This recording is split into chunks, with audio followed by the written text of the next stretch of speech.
میرے لورز بھی ہیں، میرے ہیٹرز بھی ہیں. یہ عزت اللہ کی طرف سے ہے. کسی کی ذلت ہے تو وہ اللہ کی طرف سے ہے. ان کے لیے ضرورت ہے کہ نوک نوک کہ ہم نے جو کچھ بھگتنا تھا، جو کچھ بیڈ ٹائم جو بھی ہم نے دیکھنا تھا وہ دیکھ چکے ہیں. حسن ایوب خان کے تمام دیکھنے والوں کو السلام علیکم. ناظرین، ایک اچھی خبر اچھی خبر سے آغاز کرتے ہیں کہ اس وقت عشق عمران میں مبتلا جو مجنوں ہے اس کے جو سر کے اوپر بھی وہی تلوار لٹکنا شروع ہو پڑی ہے جو کہ ان سے پہلے دیگر پاکستان تحریک انصاف کی قیادت کے اوپر لٹک رہی تھی. یعنی دیکھیں، پاکستان تحریک انصاف کے جو بانی چیئرمین ہیں وہ اس وقت عدالت سے سزا یافتہ مجرم ہیں. تو اس لیے جو پاکستان تحریک انصاف کے ہر کارکن کی جو معراج ہے وہ عدالت سے سزا یافتہ مجرم ہونا ہے. تو لہٰذا 9 مئی کے اندر عمران احمد نیازی صاحب کا بھی ٹرائل ہو رہا ہے GHQ حملہ کیس کے اندر. تو پھر اب سہیل آفریدی صاحب کس طرح پیچھے رہ سکتے تھے؟ وہ عشق عمران میں مبتلا ہیں. تو عشق عمران میں مبتلا ہونے کی وجہ سے ان کے لیے خوشی خبر یہ ہے کہ 9 مئی ریڈیو پاکستان حملہ کیس کے اندر بھی ان کا جو ہے وہ شامل ہو چکے ہیں. کیونکہ جو تفتیشی نے جو کہ خیبر پختونخوا پولیس کا حصہ ہے اور وہ چیف منسٹر ہیں، اس نے جو چلان جمع کروایا ہے انسداد دہشت گردی کی عدالت میں، اس میں نامنیٹ کر دیا گیا ہے سہیل آفریدی صاحب کو، سابق صوبائی وزیر ہیں تیمور سلیم جھگڑا صاحب کو، کامران بنگش ہیں، اور زیر صدر ہیں عرفان سلیم، اور ایک کارکن ہیں عامر چمکنی. یہ لوگ بھی نامزد ہو چکے ہیں. یہ کیوں نامزد ہوئے ہیں یہ بیسکلی پنجاب فرانزک لیبارٹری کی ایک رپورٹ ہے اس کے، اور نادرا کی جو رپورٹ ہے ان کی بیسس کے اوپر ان کو شامل کیا گیا ہے. یعنی سائنٹیفک طریقے سے ان کی وہاں پر پریزنس کو چیک کیا گیا ہے کہ یہ ہے یا نہیں ہے. یہ شبہ نہیں ہے، یہ شورٹی کے ساتھ ان کو شامل کیا گیا. لیکن ان کے لیے تو اچھی خبر ہوگی نا وہ عاشق ہیں، اور عاشق جو ہے وہ جس طریقے سے جس کے عشق میں مبتلا ہے انہی کے نقش قدم پر چل رہے ہیں تو اچھی بات ہے ان کے لیے. بہرحال ہمارے لیے تو ہم کہیں گے کہ سزا اچھی چیز نہیں ہے، جرم اچھی چیز نہیں ہے، لیکن پاکستان تحریک انصاف میں اس کو میڈل کے طور پر دیکھا جا رہا ہے تو پھر دیکھیں. بہرحال سہیل آفریدی صاحب کا جو آبائی ضلع ہے خیبر، وہاں پر ویژولز آئے وہاں کے کم عمر یعنی ینگ بوائز ہیں، لیکن طالبان انہوں نے راکٹ لانچرز اٹھائی ہوئی ہیں، کلاشنکوف اٹھائی ہوئی ہیں، اور وہ وہاں پر دندناتے ہوئے گھوم رہے ہیں، اور وہاں پر گھوم کر لیفٹ رائٹ بالکل مٹک مٹک کر چل رہے ہیں. اور اس کے بعد پھر وہ ایک سنگل کیبن پک اپ ہے اس کی ڈالے کے اوپر بیٹھ کر پھر وہاں سے روانہ بھی ہوتے ہیں. اور اس کے گھنٹوں بعد جو پولیس ہے وہاں کی متعلقہ وہ جا کر وہاں پر دکھاتی ہے کہ اب حالات کو کنٹرول کرنے کے لیے وہ وہاں پر موجود ہے. دیکھیں، پولیس کی کیپیسٹی بلڈنگ کی ضرورت ہے. جو پولیس کے لوگ وہاں پر موجود تھے، I was feeling insecure for them. مجھے ان کا خیال آ رہا تھا کہ وہ اگلے بچے جو ہیں ان کے راکٹ لانچر اٹھائے ہوئے ہیں اور پولیس والے بیچارے کلاشنکوفوں کے ساتھ ہیں، تو ان کا مقابلہ اس طرح نہیں ہو سکتا. اور وہ کچی عمر کے بچے بیوقوف قسم کے وہ طالبان ہیں، وہ کسی پر بھی حملہ کر سکتے ہیں. یہ ایک بہت بڑا سوال ہے یہ کوئی چھوٹی معمولی واقعہ نہیں تھا. یہ چیف منسٹر خیبر پختونخوا کے منہ کے اوپر زوردار قسم کا تھپڑ ہے.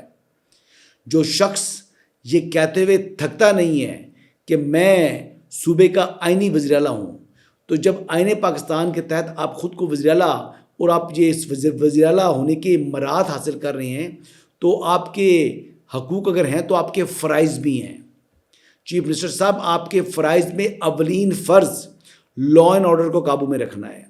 آپ کے فرائض میں جو سب سے اولین فرض ہے وہ حکومت کی رٹ کو اسٹیبلش کرنا ہے، نہ کہ عشق عمران میں ملک کے کونوں کونوں کے اندر گھومنا. معذرت کے ساتھ یہ آپ کا کام نہیں ہے جو آپ کر رہے ہیں. جو آپ کرنے کا کام ہے اس طرف آپ دھیان نہیں دے رہے. آپ کا اپنا آبائی ضلع ہے. ایمل ولی خان کہہ رہے دیکھو، اب عوامی نیشنل پارٹی دہشت گردی کے خلاف اگر کسی پارٹی کی سب سے زیادہ قربانیاں ہیں تو وہ عوامی نیشنل پارٹی ہے. تو وہ بھی ایمل ولی صاحب کا میں نے ٹویٹ دیکھا، ان کو بھی تو افسوس ہوا نا. تو میں نے یہی بات کی، ایمل ولی خان کو بھی میں نے کوٹ کرتے ہوئے کہا، میں نے کہا آپ کو تعجب کرنے کی ضرورت نہیں ہے. وہاں پر گھوم رہے ہیں تو کیا ہوا؟ طالبان ان کے اپنے جو یہ چیف منسٹر صاحب ہیں آپ کے، وہ بھی تو عشق عمران میں ملک کے کونے کونوں میں گھومتے ہیں. اور ویسے بھی آج کل میں نے کہا طالبان کے ساتھ ساتھ جو ہے وہ عبدالہادی اور ادریس حاجی، ان دونوں کے بڑے چرچے ہیں. عبدالہادی اور ادریس حاجی کے جو چرچے ہیں وہ طالبان کے برابر پہنچ رہے ہیں، لیکن طالبان جو ہے وہ دہشت گردی کرتے ہیں اور یہ جو ہے وہ دہاڑیاں لگا رہے ہیں۔ بہرحال جی آگے بڑھتے ہیں جی۔ اگلی خبر یہ ہے کہ عمران خان صاحب کا جو القادر کا ٹرسٹ کیس تھا، اس سے متعلق یہ خوش فہمی میں مبتلا ہو جاتی ہے جی پاکستان تحریک انصاف جب کیس لگتا ہے، تو بیسکلی سلمان صفدر صاحب ایک بڑے اچھے وکیل ہیں۔ وہ سب سے اچھا کام یہ کرتے ہیں کہ وہ ہمیشہ پارٹی کو، تحریک انصاف کو امید دلاتے رہتے ہیں۔ وہ ایسی امیدیں دلاتے ہیں جس کے بعد وہ محسوس ہوتا ہے کہ واقعی عمران خان باہر آنے والے ہیں۔ عمران خان کا کیس عدالت میں لگتا ہے بعد میں ہے، پہلے یہ کہتے ہیں جی کہ عمران خان جو ہے نا اس کے لیے اب ریلیف آنے والا ہے، کبھی کھوسا صاحب کہتے ہیں کہ وہ عید جو ہے وہ گھر میں کرے گا، وہ باہر کرے گا، کبھی سلمان صفدر صاحب کہتے ہیں کہ آدھے گھنٹے کا کیس ہے، ہم کیس کو جناب سارٹ آؤٹ کر لیں گے۔ تو یہ باتیں وہ ہیں جو کہ حقیقت کے برعکس ہیں۔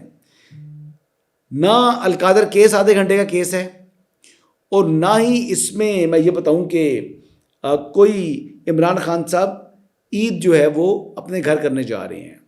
چانسلر اڈیالہ اپنی مدت پوری کرے گا، یہ میں ملٹیپل ٹائمز کہہ چکا ہوں، اور اب تو مجھے یہ تردید کرتے ہوئے تکلیف ہوتی ہے کہ میں کیوں کر رہا ہوں بار بار یہ بات۔ ابھی آج بڑا جناب سٹائل سے بات گفتگو کی انہوں نے، سلمان صفدر صاحب نے، انہوں نے کہا جی مجھے ڈائریکشنز ہیں عمران احمد نیازی صاحب کی کہ آپ نے میڈیکل گراؤنڈز کے اوپر ریلیف نہیں لینا، اور اس کو لوگوں نے اس طرح ٹویٹ کیا کہ جی عمران خان کا میڈیکل گراؤنڈ کے اوپر ریلیف لینے سے انکار تب ہونا جب کوئی آفر کر رہا ہو۔ آفر ہوا نہیں ہے تو انہوں نے انکار پہلے بنا دیا، جیسے کہتے ہیں ڈٹ کے کھڑا ہے کپتان، وہ مان نہیں رہا کوئی بات۔ بھائی کوئی آفر ہوگی تو وہ ڈٹ کے کھڑا ہوگا نا، کوئی ڈیل آفر ہوگی تو تب کی بات ہے، کوئی ایسا چکر ہے ہی نہیں۔ یعنی بار بار ان کی جانب سے خواہش ہے موجود کہ ڈیل ہو، لیکن ڈیل جو ہے وہ نہیں مل رہی۔ جس طرح بار بار جو ہے وہ پی ٹی آئی چاہتی ہے کہ کیس لگے، لیکن تقریباً 9 مرتبہ نیب نے بھی التوا مانگا۔ اس التوا کے اوپر آج جو ڈی بی تھی ہائی کورٹ کی، چیف جسٹس کی سربراہی میں، اس نے 1 لاکھ روپیہ نیب کو جرمانہ کر دیا ہے۔ بالکل ٹھیک ہے جی، ایسا طریقہ کار ہوتا ہے۔ نیب پروسیکیوٹر ہے، مجھے یاد ہے اظہر صدیق صاحب وہ نیب کے پروسیکیوٹر مقرر ہوئے، انہوں نے کہا جی کہ میں پروسیکیوٹر مقرر ہو چکا ہوں، اب مجھے آپ وقت دیں۔ اب انہوں نے وقت لیا، وقت لے کر جناب اگلی تاریخ پر پھر انہوں نے وقت مانگنے کی کوشش کی، اور پھر اس کے بعد انہوں نے کہا جی پھر پروسیکیوٹر تبدیل کر دیا۔ تو یہ مریم نواز کے نیب والے معاملہ جو تھا اس میں اس طرح کام چلتا رہا کہ مقدمہ، تو نیب کرتا ہے جس طرح کے کام، اس میں کوئی چمبے والی بات نہیں ہے۔ آگے بڑھتے ہیں جی۔ اس میں اب اس میں پرابلم یہ ہو گیا کہ عدالت نے کیس کی ہیئرنگ کے بعد اس کو غیر معینہ مدت کے لیے ملتوی کر دیا۔ ادھر اعتزاز احسن، ندیمہ خانم اینڈ XYZ کمپنی وغیرہ نے کوشش کی کس طریقے سے ہم ڈیٹیں لیں، وہ ڈیٹ ملی نہیں ہے۔ اب سننے میں آ رہا ہے کہ علیمہ خانم نے باہر دھرنا دے دیا ہے۔ اچھا، دھرنا دینے کی وہ بڑی شوقین ہے جی، لگتا ہے اب ان کو عادت سی ہو گئی ہے۔ کل اڈیالہ جیل کے باہر دھرنا دیا تھا، اڈیالہ جیل کے باہر تو نہیں پہنچتی، وہ داخل ناکہ ہے، وہ کافی دور ہے، 1 کلومیٹر کم از کم دور ہے، وہاں دیا دھرنا۔ آج جناب سننے میں آیا کہ وہ وہاں پر احتجاج شروع کر دیا انہوں نے ہائی کورٹ کے باہر۔ اب عدالت کو ڈکٹیٹ کرتی ہے پاکستان تحریک انصاف۔ یہ عدالت جو ہے اس بات کے اوپر کنٹیمپٹ آف کورٹ لگا کر تو ان بندوں کو پکڑ کے اندر کرو۔ 4 5 10 بندوں کو جس طرح وہاں پر ہوا تھا کنٹیمپٹ آف کورٹ لگا دی تھی سپریم کورٹ نے، اسی طرح آتے کے باہر بیٹھے تھے جا کر احتجاج کرنے کے لیے۔ ثاقب نثار تھا، اس نے جناب کنٹیمپٹ آف کورٹ لگا دی، تو لگا تھا کنٹیمپٹ آف کورٹ، طبیعت سیٹ ہوتا آگے ان کی۔ یہ روز کبھی جناب سپریم کورٹ کے باہر احتجاج کر رہے ہوتے ہیں، کبھی ہائی کورٹ کے باہر آ جاتے ہیں احتجاج کرنے کے لیے۔ احتجاج کسی بات پر کریں نا، آپ سنیں نا آج آپ کو، تو عدالت نے آپ کی ڈکٹیشن پر تو نہیں چلنا۔ عدالت کے اندر صرف ایک عمران احمد نیازی کے مقدمات تھوڑی ہیں، اور کتنے لوگ ہیں جن کے مقدمات ہیں۔ ان کے حالات یہ ہیں کہ اگر ان کو کوئی باہر کا بندہ لڑنے کے لیے نہ ملے تو یہ آپس میں لڑ پڑتے ہیں، جس طرح کل لڑ پڑے۔ آپ دیکھیں کہ وہاں پر لڑائی ہوئی اڈیالہ کے باہر، وہاں پر ایک دوسرے کے اوپر اچھے جناب انہوں نے طبیعت سیٹ کی۔ تو میں کہتا ہوں کہ یہ انتشاری ہے نا، انتشاری اور کیا ہوتا ہے کہ اور نہ ملے تو آپس میں لڑ پڑے، پھر 9 مئی کہتے ہیں، کبھی کہتے ہیں فالس فلیگ ہے، کبھی کہتے ہیں جی 9 مئی میں فلاں بندے کو آپ نے ایکسکلوڈ کر دی ہے۔ ان کو تو آپس میں جو بندے ایکسکلوڈ ہوئے ہیں ان کو بھی جو ہے یہ اسپیئر نہیں کرنا چاہ رہے۔ ڈومیسٹک باتوں کے بعد اب ہم آگے بڑھتے ہیں، اور وہ بات یہ ہے کہ اس وقت مشرق وسطیٰ کی جو صورتحال ہے، بالخصوص جو کہ ایران کے اوپر مسلسل حملہ آور ہے اسرائیل اور امریکہ، اگر ہم بات کریں تو گزشتہ رات بھی جیٹس کے ذریعے مسلسل حملے ہوتے رہے ہیں. اس کے نتیجے میں 9 کے قریب شہادتوں کی اطلاعات ہیں، جس میں پاسدار انقلاب کے ایک لیڈر بھی شامل ہیں. اس کے علاوہ اگر بات کی جائے تو اس کے کانسیکوینس کے اندر پہلے جو کروڈ آئل ہے اس کی قیمت بہت بڑی تھی، اس کی قیمت جو ہے وہ پھر تھوڑی نیچے گری، $77 پر آئی، اور اس وقت جب میں آپ سے یہ بات کر رہا ہوں، ولاگ ریکارڈ کر رہا ہوں، تو یہ $92 فی بیرل کے اوپر اس وقت پہنچا ہوا ہے. یہ تقریباً تھوڑا سا ہائر سائڈ ہے، بٹ اتنا ٹیریبل نہیں ہے جتنا وہ 119 کی جب وہ ٹچ کر رہا تھا. اب جو سچویشن بن رہی ہے، یہ سچویشن کمپلیکیٹڈ ہوتی جا رہی ہے. جس طرح شہادتیں ہو رہی ہیں ایران کے اندر، جس طرح وہاں پر انہوں نے ٹارگٹ کیا ہے، یعنی وہاں پر پاور سپلائز کو پہلے انہوں نے ٹارگٹ کیا، آئل ڈیپوز کو، پھر انہوں نے اب ٹارگٹ کر رہے ہیں وہ پاور سپلائز کو، یعنی گرڈ اسٹیشنز کو، تاکہ وہاں پر انرجی کرائسس بڑھ جائے. نہ آئل ہو، نہ بجلی ہو. تیل اور بجلی کے بغیر آپ کو پتہ ہے کہ زندگی خاصی مشکل ہو جاتی ہے. تو بظاہر جو عزائم نظر آ رہے ہیں وہ وہاں پر لوگوں کو یعنی سول وار کی طرف لے جانا چاہتا ہے امریکہ اور اسرائیل. میرا تو یہ مجھے اس کا تھوڑی سی فیل آ رہی ہے، گٹ فیلنگ آ رہی ہے. لیکن بہرحال یہ تو اپنی جگہ معاملہ ہے، لیکن ایران نے بھی دھمکی لگائی ہے جی. اور عمران دھمکیاں ویسے کم لگاتا ہے اور عمل درآمد کر جاتا ہے، یہ بات ماننے والی ہے. اور ایران کی جانب سے اس مرتبہ وارننگ دی گئی ہے کہ اب جو اگلے فیز کے اندر ایران جو فائنینشیل کیپٹلز ہیں یا ان کے اقتصادی اہداف کو وہ ٹارگٹ کرے گا، لائک بینکس کو، لائک تجارتی مراکز کو. اس طرح تو گوگل کے بارے میں بھی کچھ چیلنج دکھا رہے تھے کہ بھئی ان کو شاید وہ کرے گا ٹارگٹ. تو بیسیکلی جہاں پر بھی فائنینشلی دنیا کو نقصان ہو سکتا ہے، پھر وہ اہداف ان کے اوپر وہ اگر گیا تو اس کی تکلیف بڑی ہوتی ہے. معاشی طور کے اوپر آلریڈی بڑی دنیا جو ہے وہ دباؤ میں آ چکی ہے اس جنگ کی وجہ سے. تو ایران کا پھر اپنی جو تکلیف پہنچانا ہے، یعنی اس کو تو تکلیف پہنچ رہی ہے، تو پھر باقی وہ کیوں چھوڑے. اور پھر جو اتحادیہ امریکہ کے، وہ امریکہ کو لان تان کریں گے کہ بھائی تم کیا کر رہے ہو.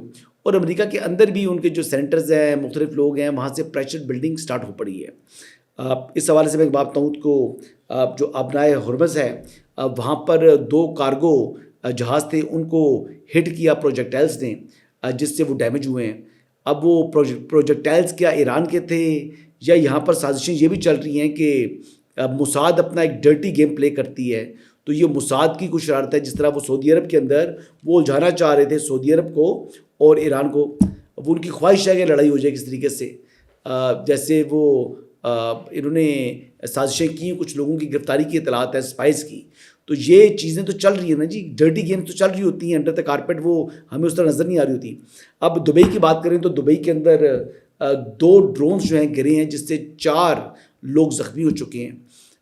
دبئی کے اندر صبح سحری کے وقت میں دیکھ رہا تھا کہ بیلسٹک میزائل جو ہے وہ داغے ہیں ایران نے، ایئر وے رپورٹ کر رہا تھا. تو یہ چیزیں چل رہی ہیں اس ٹائم بحرین میں، کویت کے اوپر، عراق کے اوپر، یہ مختلف جگہوں کے اوپر جو ہے وہ ٹارگٹ کر رہا ہے. اور سعودی عرب کے اندر بھی جو ہے وہ جو ایک آئل فیلڈ ہے وہاں کے اوپر انہوں نے ڈرون حملہ کیا ہے. اس کے علاوہ ایئر بیس کے اوپر بیلسٹک میزائل داغے ہیں جن کو انٹرسیپٹ کر دیا گیا ہے. تو یہ سچویشن اب اس طریقے سے بڑھ رہی ہے. بہرحال جی دعا یہی ہے کہ اللہ کرے کہ یہ معاملات اچھے طریقے سے حل ہوں. لیکن پہلے جس طرح میں کہہ رہا تھا کہ مجھے لگ رہا ہے، میں نے کہا جی کہ مجھے 1 ہفتے کے اندر یہ معاملہ حل ہوگا. مجھے تو یہ مزید گندا کام ہوتا دکھائی دے رہا ہے. مجھے تو لگ رہا ہے کہ کس طریقے سے وہ سول وار چاہتے ہیں، لوگوں کو اس حد تک جو ہے وہ خوف میں مبتلا کر دیا جائے کہ وہ کھڑے ہو جائیں اور انہیں بوٹس آن گراؤنڈ کی ضرورت ہی محسوس نہ ہو. یہ تمام کی تمام یہ انفارمیشن بیس بات نہیں ہے جی، یہ آئیڈیاز ہی ہیں کہ پاسبلٹی کیا ہو سکتی ہے، کیا ان کے عزائم ہو سکتے ہیں. ایگزیکٹ تو انہوں نے عزائم نہیں دیے، لیکن میں طلعت حسین صاحب کا دیکھ رہا تھا ولاگ، اس کے اندر سب سے اچھی بات انہوں نے کی. اس میں ایک نقصان یقینی طور پر ہوا امریکہ کو. امریکہ کی وار اسٹریٹجی ایکسپوز ہو گئی ہے چائنا کو، رشیا کو.